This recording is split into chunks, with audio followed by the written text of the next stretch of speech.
A gente faz essa lista todos os anos, mas sem sombra de dúvidas, 2020 vai ser o ano em que ela está mais diferente.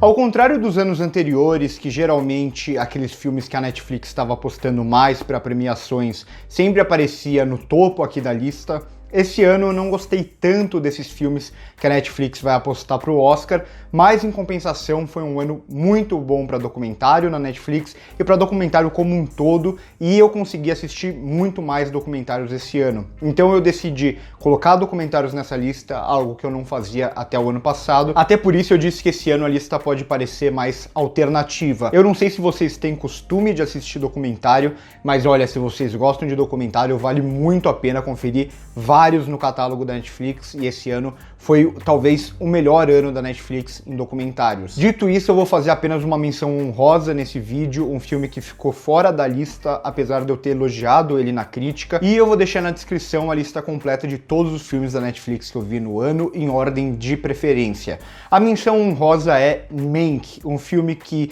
como eu disse, quem assistiu a crítica viu que eu gostei quando eu assisti o filme, elogiei bastante, mas refletindo um pouco mais sobre ele, cada vez que eu penso em Mank, eu gosto um pouco menos, e muito disso passa pela forma como o Orson Welles é retratado aqui e como David Fincher pegou uma teoria da conspiração já desmentida e tratou como verdade e, de certa forma, tentou manchar um pouco a imagem do Orson Welles. Sempre que eu penso nisso, acaba me incomodando mais, e por isso Mank, que parecia certo nesse top 10, acabou ficando uma posição fora, mas fica aqui como uma menção honrosa, principalmente pela parte técnica do filme, que é muito boa.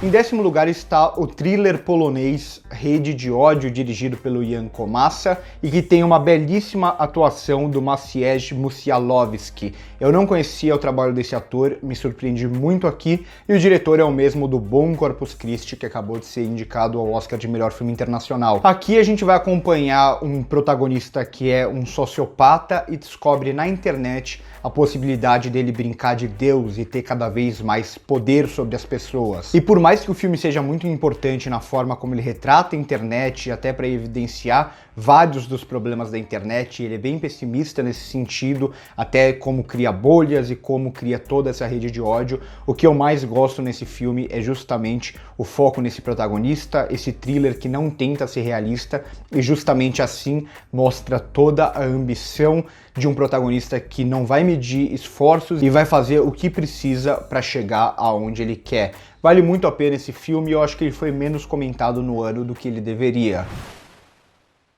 Em 9º lugar está um filme que dividiu um pouco a opinião do público. Eu estou falando de O Diabo de Cada Dia, dirigido pelo Antônio Campos e protagonizado pelo Tom Holland numa belíssima atuação, além de outras boas atuações aqui no elenco, sobretudo a do Robert Pattinson. É um filme que cria uma relação quase sobrenatural, quase mística entre duas cidades, e como o ódio de uma meio que reflete no ódio da outra. Então, além dele questionar muito bem sobre religião, fé, o ódio crescente na nossa sociedade, o que eu mais gosto aqui é como ele cria essa ideia de um mal. Parece que é um mal que brota dessa terra, é um mal que não tem uma explicação muito lógica, e eu gosto de como o filme faz isso. Tem crítica aqui no canal se vocês quiserem ver a minha opinião completa sobre o filme.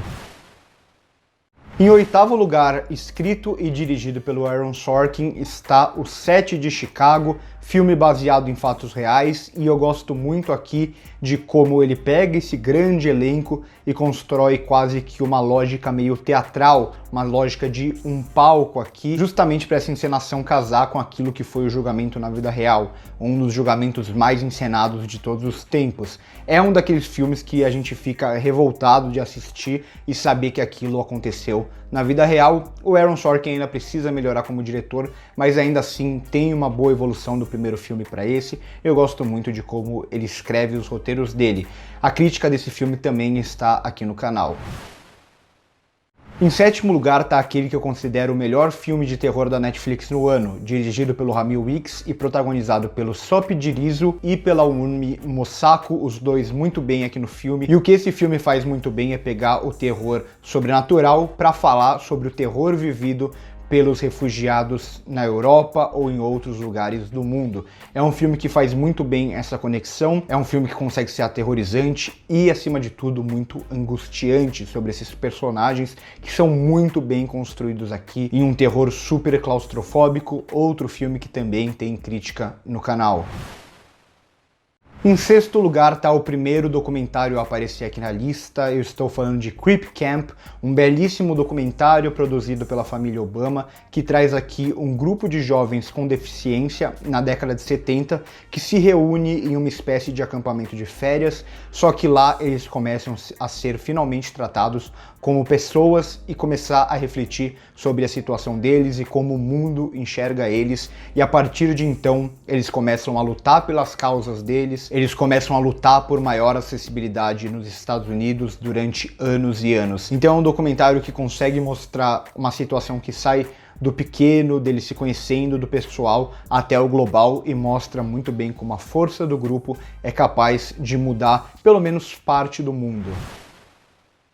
Em quinto lugar, provavelmente o filme mais divisivo dessa lista, eu estou falando de Estou Pensando em Acabar com Tudo, do Charlie Kaufman. Vocês conhecem o Charlie Kaufman, ele é malucão, ele traz muito do surrealismo, então os filmes dele não são aqueles filmes que a gente vai entender completamente, mas eu gosto bastante do que ele faz aqui, como ele combina bem o surrealismo dele com o olhar desse personagem, que esse filme nada mais é do que um personagem olhando para o passado e vendo aquela vida que ele não viveu. Então eu gosto como ele consegue trabalhar esses personagens dramaticamente e como ele consegue construir muito bem também todo esse lado psicológico do filme, esse lado surrealista do filme, sem que nada pareça muito aleatório. Outro filme que tem crítica no canal.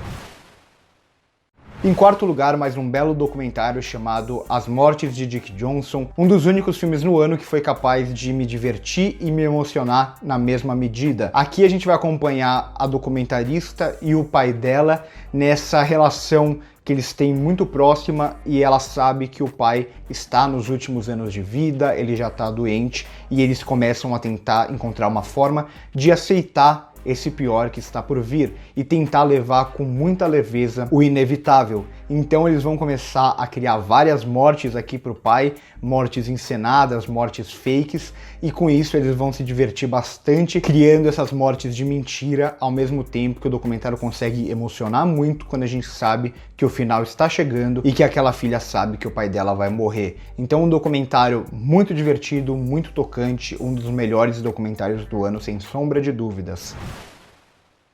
Em terceiro lugar, mais um filme que foi meio divisivo, mais divisivo do que eu esperava até. Eu estou falando de Destacamento Blood, novo filme do Spike Lee, com uma belíssima atuação do Delroy Lindo. E eu gosto muito desse filme porque o Spike Lee volta a acertar muito fazendo aquilo que ele faz tão bem. Pegar um gênero clássico do cinema, aquela história que já foi contada várias e várias vezes, mas subvertê-la e contá-la sobre o ponto de vista daqueles que nunca tiveram voz. Ele faz isso muito bem aqui em Destacamento Blood, é uma jornada no fim muito pessoal desses personagens e que funcionou muito bem pra mim. E é um filme que depois do falecimento do Chadwick Boseman, ele ainda ganha mais sentido, ele ainda ganha mais camadas. É um filme que eu tô me segurando pra rever, porque eu tenho certeza que eu vou me emocionar bastante quando eu reassisti-lo.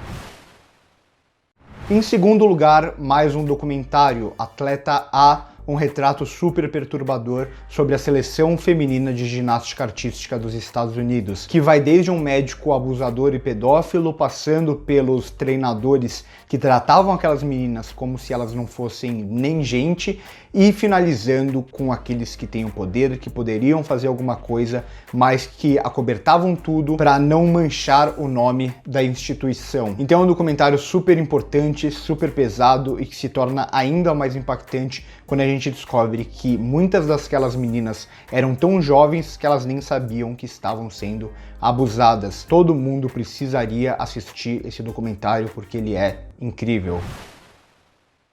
Em primeiro lugar, mais um documentário. Estou falando de Amarelo é Tudo Pra Ontem, documentário brasileiro sobre o último álbum do Emicida, mas ao mesmo tempo aqui que a gente vai ver essa apresentação que já tem uma importância histórica muito grande, a gente também vai ver um retrato histórico dos negros na cidade de São Paulo e de certa forma no Brasil como um todo. Então o Emicida vai falar sobre a importância dos negros na formação cultural, econômica e social da cidade de São Paulo acima de tudo, e também trazer vários e vários nomes de negros super importantes, principalmente na música, que aos poucos foram ficando esquecidos, porque são pessoas que não têm essa voz, e o Emicida, ele mostra a importância que essas pessoas têm para a formação cultural e social brasileira. E o que eu gosto muito aqui é que o Emicida ele não vai tanto para o confronto, ele mostra uma realidade sob o ponto de vista dele, sob o ponto de vista de tudo aquilo que ele sabe e que ele estudou, o que torna o documentário ainda mais importante e que cria uma conscientização ainda maior para as pessoas que assistirem. Eu acho que é um documentário que todo mundo, pelo menos aqui no Brasil, deveria assistir, um documentário muito importante, um documentário que tecnicamente funciona muito bem também, como ele é montado eu gosto muito aqui, e é uma obra que consegue mostrar muito bem o hoje, o ontem, para tentar consertar o amanhã. Recomendo muito Amarelo é Tudo Pra Ontem, o filme número 1 aqui na lista de melhores da Netflix de 2020. Então por hoje é isso, espero que vocês tenham gostado do vídeo, se inscreve no canal se ainda não é inscrito, comenta o que vocês acharam da lista, monte a sua lista, se Mank entraria na sua lista, talvez My Rainey's Black Bottom e muitos outros filmes da Netflix que estrearam esse ano. Passa também aqui na descrição para ver a minha lista completa de todos os filmes da Netflix que eu assisti no ano, no primeiro comentário fixado para ver as nossas outras redes sociais, e veja também todas as outras listas que a gente montou nesse final de ano, lista de melhor filme, lista de melhores séries, lista de melhores da década e de piores filmes do ano também. Por hoje é isso e corta.